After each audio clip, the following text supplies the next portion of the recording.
Şu anda bizim merkez bahçemizdesiniz. Beykoz Övümce köyündeyiz. Akasya Tarım olarak işletme ismimiz var. 2 yıla yakın bu arazideyiz. Bu arazi yaklaşık 14 yıldır hiç işlenmemiş bir araziydi biz gelene kadar. Yani hiçbir tarımsal faaliyet, herhangi bir faaliyet göstermemiş bir alandayız şu anda. Doğal tarım yapıyoruz burada. Tamamen kimyasalsız, zehirsiz, pestisitsiz bir üretim yapma gayesindeyiz diyeyim. Yani bu işe girmeden önce etkinlik ajanslarında uzun süre çalıştım. Yani bir 8-9 yıl çalıştım. Konserler, lansmanlar, basın toplantıları gibi işler yaptım.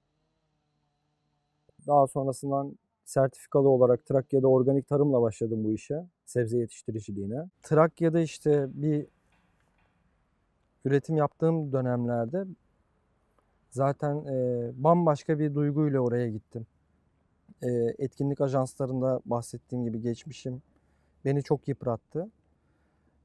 Oraya gitmemle bir mental açıdan böyle kendimi iyi hissetmeye başladım ve kimse yoktu. İşte ben, 2 tane köpeğim, arada çalışanlar yine aynı şekilde. Yeniden toprağa dönüş hikayem başladı resmen orada. Ya da özüme döndüm gibi hissettim. Hep kalabalığın içindeydim. Şehirde kalabalıktasın, Levent'te ofis, ne bileyim hep bir kalabalıktasın. İşe gidişin kalabalık, eve dönüşün bir kalabalık, hep bir curcuna, hep bir mücadele. Yani örnek veriyorum, metrobüse binmek için bile bir mücadele veriyorsun. Benim buradaki mücadelem bambaşka işte. Binlerce fide ekiyorsun. İşte ilk domates 3. sıranın 13. fidesi diyorum. İlk domatesi orada gördüm diyorum. Ve 5000 fide ekiyorsam 5000 fidenin içinde ilk çiçeği, ilk meyveyi bilebiliyorum. Böyle bir iş demek istemiyorum ama iş.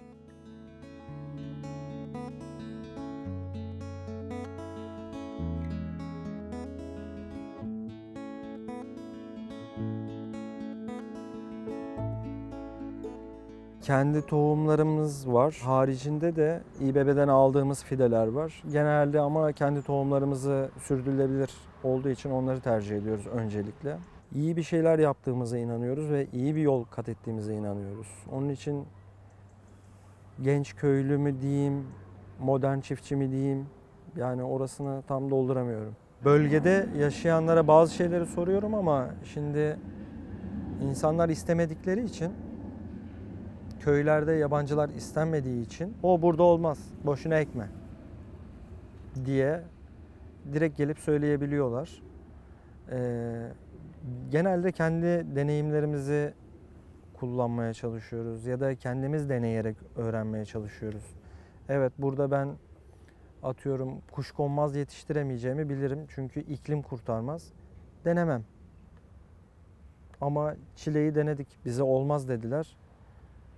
Kesinlikle yapmayın dediler. Hani boşuna emek harcıyorsunuz. Yaptık. Bize göre dünyanın en lezzetli çileği oldu. Ya da işte karnabahar, brokoli, lahana olmaz diyorlar.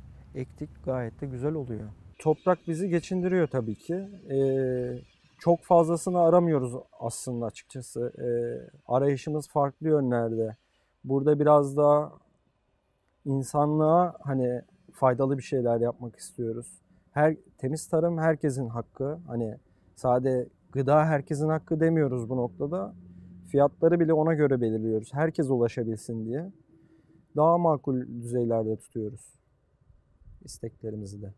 Birlikte çalıştığımız gıda toplulukları ve kooperatifler genelde temiz üretim yapan çiftçileri tercih ediyorlar. Ve onlar da karbon salınımına çok dikkat ediyor. İstanbul'daki bir işletme ya da çiftçiyi desteklemek onların da işine geliyor. Çünkü operasyonel anlamda da onlar için daha kolay.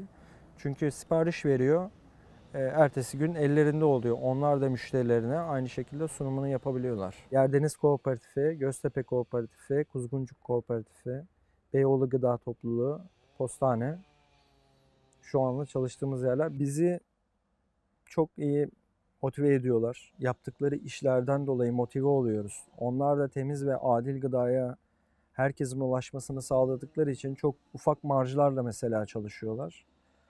Bu zamanda hiçbir zincir markette bunu göremiyoruz. İşte çok büyük bir zincir market işte kooperatiften ya da üreticiden alıyorum diyor ürünü. Ama üstüne çok büyük kar marjlarıyla müşterilerine sunuyor. Bu sefer üretici ne kazanıyor buradan? Hiçbir şey. Yani yine tarladaki fiyatı neyse onu almış oluyor. Ama kooperatiflere ben fiyatını söylediğim zaman bazı ürünlerimde bu çok düşük. Hani piyasaya göre çok düşük bir fiyat verdi. Sen de bundan kazan. Yani beni de aslında benim hakkımı da gözetiyor orada. Bu benim hoşuma gidiyor açıkçası. Biz de onlara gereken desteği atıyorum. Kış zamanı üretim çok zorlu oluyor. Hasat da zorlu oluyor. Burada çamurun içinde çalışıyoruz. Bu hafta ürün getiremiyorum dediğimde biz yardıma gelelim, bir desteğimiz olursa demeleri bile benim için yeterli oluyor. Bu çok kıymetli. Üretici pazarlarına çıkıyorum. İBB'nin 2 tane üretici pazarı var İstanbul'da. Biri Kadıköy'de, biri Ulus'ta. İBB genelde fide desteği ve destek verdiği üreticiler için kurmuş olduğu bir pazar. Kendimiz ne üretiyorsak onu götürüp orada müşterilere sunuyoruz. Bambaşka bir dayanışma var pazarda da aynı şekilde.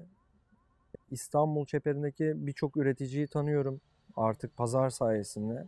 Silivri'ye gittiğimde bir üretici tanıdığım var. Örnek veriyorum. Ayhan abi, Gözde'nin çiftliği. Kapısını çalıp Ayhan abi ben geldim diyebiliyorum. Ya da üretimine yardım etmek istiyorum, vaktim var abi deyip yanına gidebiliyorum.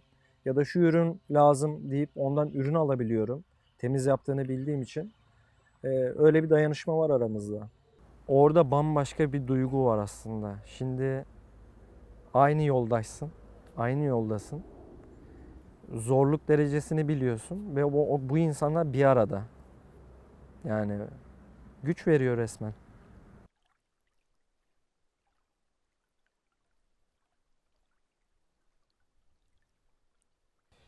Ziva Deresi'nin kirlilik problemi bölgede bulunan birkaç tane kağıt fabrikasından dolayı aslında kirlenmiş.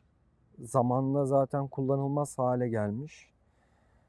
Fabrikaları kapatma durumları oldu ama orada birkaç problemden dolayı fabrikalar tekrardan açıldı.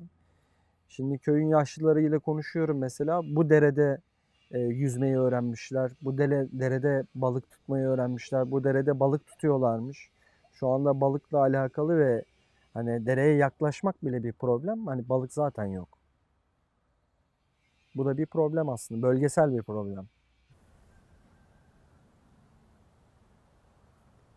İmar baskısı var. Herkes aslında bölgenin yerleşik insanları imarı bekliyor. İmar çıktığı andan itibaren tarım alanları belki de işte imara açılacak ve buralara ev yapılacak. Bu İstanbul'un genel problemi yani.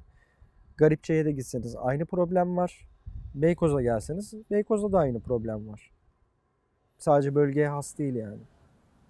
Şehrin içindeyiz ama değiliz. Yani burası bir köy ama 20 dakika sonra şehrin içindesiniz açıkçası. Böyle bir alanda İstanbul'da sayılı artık. Gittikçe de alan daralıyor. Hem bizler için yani üreticiler için hem de tüketiciler için. Bu devletin aslında burada bu adamlar hani tarım yapıyor. Bunlara dokunmamalıyız ya da bu bölgeli tarım vasfından çıkarmamalıyız demesi lazım. Yani tarımın yapıldığı başka bir yer kalmadı İstanbul'da. Pendik'te birkaç yer var, Sarıyer'de birkaç yer var, işte Beykoz'da birkaç yer var. Her yeri kapatalım o zaman. Ev yapalım buraları. Günün sonunda yani betonun içindeki rokayı yemeyeceğiz yani.